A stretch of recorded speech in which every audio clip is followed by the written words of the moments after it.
গতকালকে রাত্রে যে ঘটনাটা ফেনী দাগনমইয়াতে, সেটা হচ্ছে যে ছেলের হাতে মাখন, বাবা এবং বোন আহত।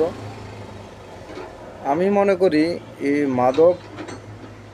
যে মাদকের সাথে যারা জড়িত আছে, যারা সরবরাহ করে এবং যারা সেবন করে, তাদের দৃষ্টান্তমূলক একটা শাস্তিও দরকার, আইনের আওতায় আনা দরকার। এর জন্য পারিবারিকভাবে সহযোগিতা, সমাজের সহযোগিতা এবং রাষ্ট্র সঠিক বিচারাধীন থাকা দরকার। এটা খুব বেড়ে গেছে বর্তমানে। সোনাগাজীতে আরও দাগনমইয়াতে, ফেনীতে আরও একটা বড় সমস্যা হচ্ছে যে অল্প বয়সী কিশোরীরা বা কিশোর পালিয়ে গিয়ে বিয়ে করতেছে। আর এটাকে যে কোর্টে তারা বিয়ে করছে বলে চালিয়ে দিতেছে ভুয়া কাগজপত্র মাধ্যমে।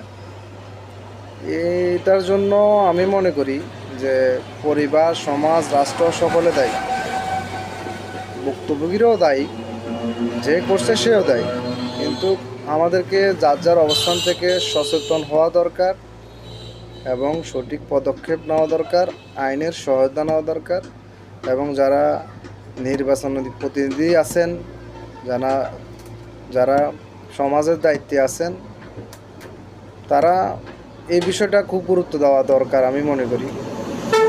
কারণ এটা তার পরিবারের সাথে ঘটছে আজকে, গতকালকে, এটা অন্যজনের সাথে ঘটবে, আগামীতে আরও ঘটবে।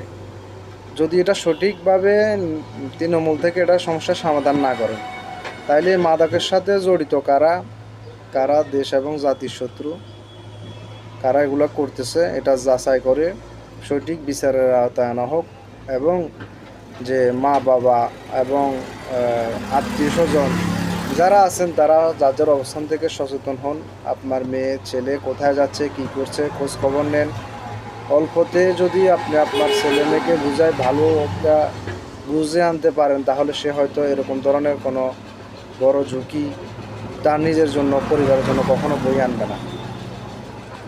আমার অকুল আবেদন থাকবে যে প্রত্যেকটা মানুষ যার যার অবস্থান থেকে সচেতন হন এবং প্রতিবাদ করে তোলেন। ধন্যবাদ সবাইকে।